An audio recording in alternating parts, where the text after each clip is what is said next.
আসসালামু আলাইকুম। আজকের ভিডিওর থাম্বনেল দেখেই বুঝতে পারছেন আজকের ভিডিওটা আপনাদের জন্য কতটা গুরুত্বপূর্ণ।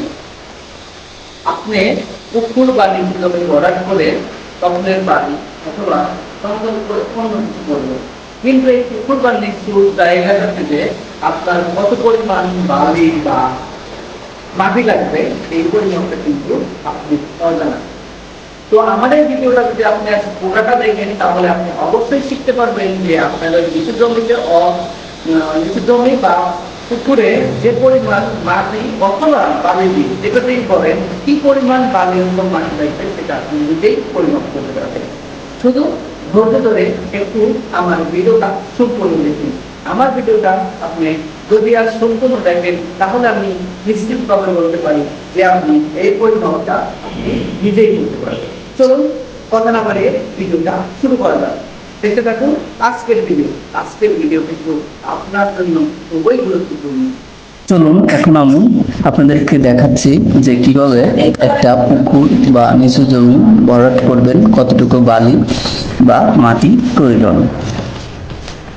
আপনি নিজে এখন আজকে আমার হিসাবটা যদি পুরো ভিডিওটা দেখেন তাহলে আপনি নিজেই শিখে যাবেন আপনি নিচু জমি বা আপনার পুকুর করতে কতটুকু মাটি বা বালি প্রয়োজন।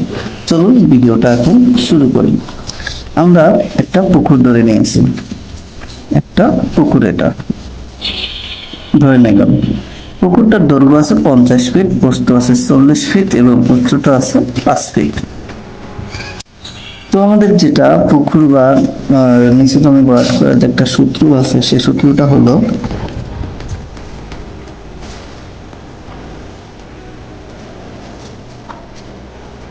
ভলিউম সমান দৈর্ঘ্য গুণন প্রস্থ গুণন উচ্চতা।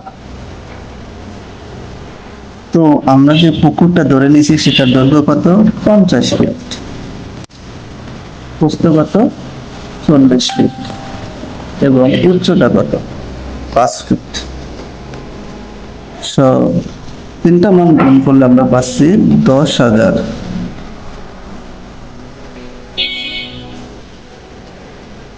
ঘন ফুট বা সিএফটি। তো আমরা যে পুকুরটা ধরে নিয়েছিলাম এটার যদি আমরা দৈর্ঘ্য গুণ প্রস্থ গুণ উচ্চতা করে এবং এই ভলিউমটা পেলাম যে 10,000 ঘন ফুট বালি বা মাটি লাগবে। তো আমরা যদি এই পুকুরে 10,000 ফুট ঘন ফুট বা সিএফটি বালি বা পাথর দিয়ে ভরাট করি তাহলে দেখা যাবে কি একটা সময় এটা সংকুচিত হয়ে যাবে, আর এই সংকুচিতরও একটা মান আছে, আর সেই মানটা দিয়ে আমি অ্যাকচুয়াল আপনাদের কতটুকু মাটি বা বালির প্রয়োজন এই পুকুরটা ভরাট করতে সেই হিসাবটা দেখায় দিচ্ছি। সুতরাং সংকুচিতর যে মানটা আছে সেটা দিয়ে আমরা আমাদের যে মানটা পেয়েছি এটাকে গুণ করে দেব। সংকুচিত বালি বা মাটি সংকুচিত হওয়ার যে একটা মান আছে সেটা হলো 1.3, আর এটা দিয়ে যদি আমরা 10,000 ফুট বালি বা মাটির যে মানটা পেয়েছি সেটা দিয়ে যদি গুণ করি তাহলে আমাদের হচ্ছে 13,000 ঘন ফুট বা সিএফ। আমাদের অ্যাকচুয়াল যে এই পুকুরটা ভরাট করতে লাগবে সেটা হলো 13,000 ঘনফুট বা সিএফটি বালি বা মাটির প্রয়োজন।